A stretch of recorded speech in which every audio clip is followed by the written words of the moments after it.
बांग्लादेश में सरकार इनकी हो गई। अरे कौशल जी बताया नहीं आपने, बांग्लादेश में बीजेपी ने सरकार बना ली। बताया नहीं कौशल जी ने, इन्होंने बांग्लादेश में सरकार बना ली है। अनिल जी कुछ जोड़ना चाह रहे हैं इस पर? अनिल जी कुछ जोड़ना चाह रहे हैं? मैं जोड़ना, जब मालदीव में, सर सुनिए मेरी बात, बांग्लादेश में हिंदुओं पर हो रहे अत्याचार को लेकर इससे पहले भी जब हमने चर्चा की और मैंने कांग्रेस से पूछा तो उन्होंने हिंदुओं पर हो रहे अत्याचार को लेकर कुछ नहीं बोला। लेकिन जी, एकता में अखंडता भारत का सूत्र रहा है। हमने पूरे देश को एक जोड़ के रखा है। मैं बड़े अदब के साथ कहना चाहता हूं कि मैं बांग्लादेश के कुछ उदाहरण तो दे दीजिए। बांग्लादेश के लोगों की भी चिंता है। आदेश जी कुछ उदाहरण देते चलिए। लोगों की भी चिंता है। कुछ उदाहरण देते चलिए साहब। बात कौशल जी नहीं करते। कुछ उदाहरण बड़े अदब के साथ कहता हूं कि इन्होंने बड़े अदब के साथ कुछ उदाहरण, आदेश जी कुछ उदाहरण देते चलिए। पूर्णिमा जी पूरा हो जाने दे। नहीं बस उदाहरण साथ में देते चलिए, थोड़ा सा ग्रेविटी ज्यादा आएगी आपकी बात में, ग्रेविटी ज्यादा आएगी सर। इन्होंने आजादी के पहले का भी इतिहास याद दिलाया। मैं इनको याद दिलाना चाहता हूं कि जब महात्मा गांधी जी ने 1942 में अंग्रेजों भारत छोड़ो के लिए आरएसएस से समर्थन मांगा था तो ये लोग आरएसएस के साथ खड़े थे।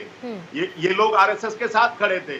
अगर महात्मा गांधी उस दिन इनको कह दिए होते कि देश के गद्दार हैं तो इनको मुंह छिपाने को जगह नहीं मिलती। लेकिन हमने इनको भी गले लगाया, आजादी के बाद इनको भी मौका दिया। और श्यामा प्रसाद मुखर्जी जी को जवाहरलाल नेहरू जी ने अपने कैबिनेट में मंत्री बनाया था। जम्मू कश्मीर एक स्टेटमेंट थे और इस देश को आजादी के बाद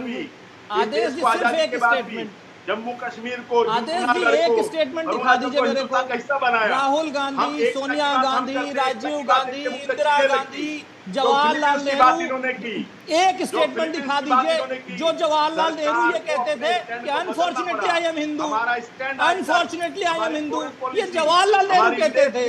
और आप मुझे ये बताइए, आप मुझे एक स्टेटमेंट, इतनी लंबी कहानी सुनाने की बजाय एक स्टेटमेंट दे दीजिए। हिंदुओं को आतंकवादी आपने कहा, हिंदुओं की में जो शक्ति होती है वो उसके दुश्मन है, ये राहुल गांधी ने कहा। हिंदुओं को बांटने के लिए और जिस तरीके से माइनॉरिटी कमीशन बनाया, माइनॉरिटी कमीशन बना करके हिंदुओं को और डिवाइड किया, भारत को डिवाइड किया। आप एक स्टेटमेंट दिखा दीजिए जिसमें किसी भी कांग्रेस ने ये कहा हो कि वो हिंदुओं के भी साथ है। एक चीज ठीक है, उनका जवाब लेने दीजिए, जवाब ले लेते हैं आदेश जी जल्दी से उदाहरण के साथ कहना चाहता हूँ। दूसरा एक डर उन्होंने दिखाया आदित्य योगीनाथ जी ने कि बांग्लादेश की तरह हिंदुस्तान का कानून, हिंदुस्तान का आदेश जी एक लाइन, आदेश जी एक लाइन में, आदेश जी एक सेकंड, कौशल कांत मिश्रा जी एक सेकंड। आदेश जी जरा एक बार कह दीजिए, हिंदुओं पर हो रहा अत्याचार, उनको जिस तरीके से मारा जा रहा है, कुचला जा रहा है बांग्लादेश में, आप कांग्रेस पार्टी एज उसकी निंदा करते हैं। हम हर हिंदू के साथ खड़े हैं, हिंदुस्तान की पूरी मानवता के साथ खड़े हैं। हम मणिपुर के साथ भी खड़े हैं, हम बांग्लादेश के लोगों के साथ खड़े हैं, हम वहां के मंदिरों को हो रहे अत्याचार के खिलाफ हैं। वहां पे जिस तरह के इनकी सरकार चुप बैठी है, हाथ पे हाथ धर के बैठी है, हम उससे पूछना चाहते हैं। सवाल पूर्णिमा जी इनसे होना चाहिए कि बांग्लादेश में क्या कर रहे हैं। सरकार इनकी है, एम्बेसडर हमारे वहाँ पे है, विदेश मंत्री हमारे हैं, सरकार हमारे सवाल हमारे से पूछ रहे हो। बांग्लादेश में सरकार इनकी हो गई। अरे कौशल जी बताया नहीं आपने, बांग्लादेश में बीजेपी ने सरकार बना ली। बताया नहीं कौशल जी ने, इन्होंने बांग्लादेश में सरकार बना ली है। अनिल जी कुछ जोड़ना चाह रहे हैं इस पर? अनिल जी कुछ जोड़ना चाह रहे हैं? मैं जोड़ना, जब मालदीव में, सर सुनिए मेरी बात, बांग्लादेश में हिंदुओं पर हो रहे अत्याचार को लेकर इससे पहले भी जब हमने चर्चा की और मैंने कांग्रेस से पूछा तो उन्होंने हिंदुओं पर हो रहे अत्याचार को लेकर कुछ नहीं बोला। लेकिन कांग्रेस ने इस नैरेटिव को लगातार सेट किया भारत देश में कि जो कुछ भी बांग्लादेश में हो रहा है वो भारत में कभी भी हो सकता है। और उसका रेफरेंस ऐसे दिया गया कि यहाँ पर लोगों की आवाज को दबाया जा रहा है, यहाँ पर विपक्ष की, आम लोगों की आवाज को दबाया जा रहा है। और इसीलिए जो बांग्लादेश में हो रहा है भारत में कभी भी हो सकता है। ये कहा ना कांग्रेस के नेताओं ने, तब आपने ये नहीं कहा कि कांग्रेस के नेताओं को नहीं कहना चाहिए। ठीक है अनिल जी, अनिल जी जल्दी से आपका एक स्टेटमेंट लूंगी सर। विकसित भारत की जब बात करते हैं हम, कौशल जी प्लीज रुकिएगा, कौशल जी प्लीज रुकिएगा, कौशल जी आदेश जी प्लीज रुकिएगा। अनिल जी जब हम 400 से 240 पे आ गए सर, बिल्कुल आ गए, लेकिन फिर भी सरकार बनाकर बैठे हैं। और आप 99 पर आ गए और उसके लिए आप बधाई के पात्र हैं। चलेंगे, उसके लिए आप बधाई के पात्र हैं सर। संविधान को कुचलने का प्रयास करेंगे तो नहीं चलेंगे। ठीक है अनिल जी, जल्दी से आपसे एक प्रतिक्रिया। 5 साल की सरकार बांटने वाली सियासत वाकई में क्या सबसे बड़ा रोड़ा नहीं है? और योगी आदित्यनाथ ने जो कुछ भी कहा, क्या उसको कास्ट सेंसस से, जातीय जनगणना से जोड़ना सही है?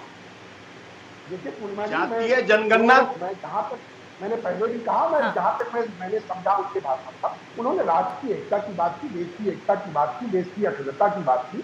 अगर इस बात को कर रहे हैं और इसमें अगर कांग्रेस के लोग, समाजवादी पार्टी के लोग या इंडिया गठबंधन के लोग लगा रहे हैं तो उनको भी लगाना, उनको पूर्ण अधिकार है। किसी भी चीज की उनको आलोचना करना है, वो आलोचना करने का उनका काम है। लेकिन जहां तक वो संविधान की बात करें, संविधान की आरक्षणों की बात करते, तो मैं उनको याद दिलाना चाहता हूँ कि यार ये वही कांग्रेस है जो 1975 में जब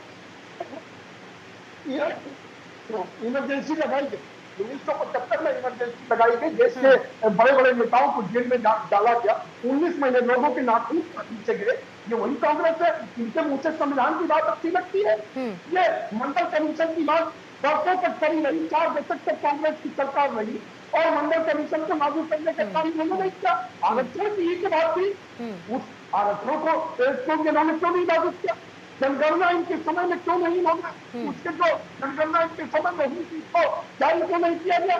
आज ये जनगणना की बात कर रहे हैं, आज ये संविधान की दुहाई देते हैं, आज ये आरक्षण की बात कर रहे हैं, लेकिन नहीं दुबे जी जल्दी से एक लाइन में बस जवाब दीजिएगा। दुबे जी एक लाइन में बस मुझे जवाब चाहिए। आपकी साथी पार्टी जो है वो जातीय जनगणना के खिलाफ है क्या? नहीं, हम तो चाहते हैं जातीय बस जनगणना हो। यही पूछ रही थी। कृपाल सिंह सर, आपके पास आते हुए जो कुछ भी आज योगी आदित्यनाथ ने कहा, क्या उसका एक बड़ा संदेश राहुल गांधी और अखिलेश यादव के लिए भी निकलकर सामने आता है? और खास तौर से उत्तर प्रदेश की राजनीति के पर्सपेक्टिव में प्लस नेशनल पॉलिटिक्स के पर्सपेक्टिव में भी मैं समझना चाहूंगी। बहुत सारे ऐसे मुद्दों को लेकर जिसमें जातीय जनगणना से लेकर जातियों की बात होती है, जिसकी जितनी हिस्सेदारी का नारा उसका जिक्र किया जाता है। क्या एक ये जवाब योगी आदित्यनाथ का संदेश इन दो लोगों के लिए भी डायरेक्टली नजर आता है स्टेटमेंट में? निश्चित रूप से देखिए, हालांकि जो योगी जी ने जो बातें कही हैं उसका इंटरप्रिटेशन, जाहिर सी बात है, योगी जी की राजनीति सबको मालूम है, कोई छुपी हुई नहीं। वो उनकी अपनी आस्था एक हिंदुत्व की रही है और वो हिंदुत्व जिसको आप कहिए राष्ट्रवाद उसमें है। लेकिन सवाल इस बात का है कि जो भी कोई राजनीति में है उसकी अपनी एक विचारधारा है। लेकिन जैसा कि अभी कांग्रेस के भी नेता कह रहे थे कि हम बांटने की राजनीति ना करो। देखिए, गणना करना एक अलग चीज है, गणना से किसी को कोई विरोध नहीं है, लेकिन गणना के पीछे मकसद अगर जाति संघर्ष है, यानी क्लास स्ट्रगल नहीं कास्ट स्ट्रगल है, तो उसका विरोध कोई भी करेगा।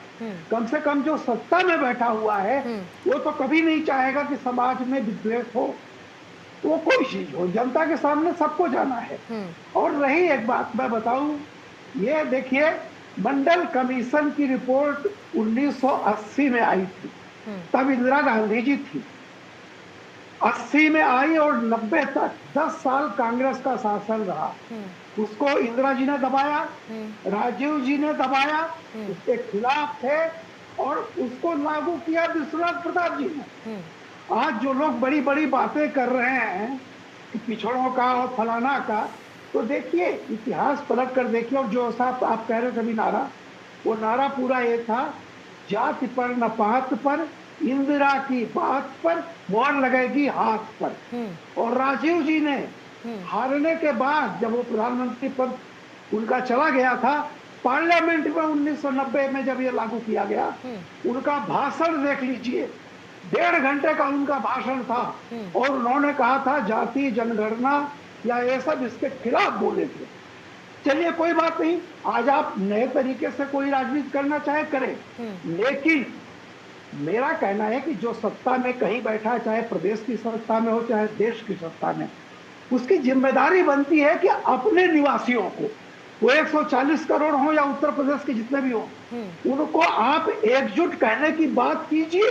यह आपका दायित्व है, संवैधानिक कर्तव्य है। और कांग्रेस के जो अभी हैं प्रवक्ता, मैं उनका बहुत आदर करता हूं, उन्होंने जो बात कही सवाल है कि जिस दिन सलमान खुर्शीद ने बात कही थी कि देश में भी बांग्लादेश जैसा कांड होगा, तो ये बताइए उस समय क्या आपकी ये प्रतिक्रिया थी कि नहीं, बिल्कुल नहीं, ऐसा नहीं हो सकता? आज योगी जी जो कह रहे हैं वो भी यही कह रहे हैं कि बांग्लादेश को देख लो, इसलिए एक हो जाओ। तो आज योगी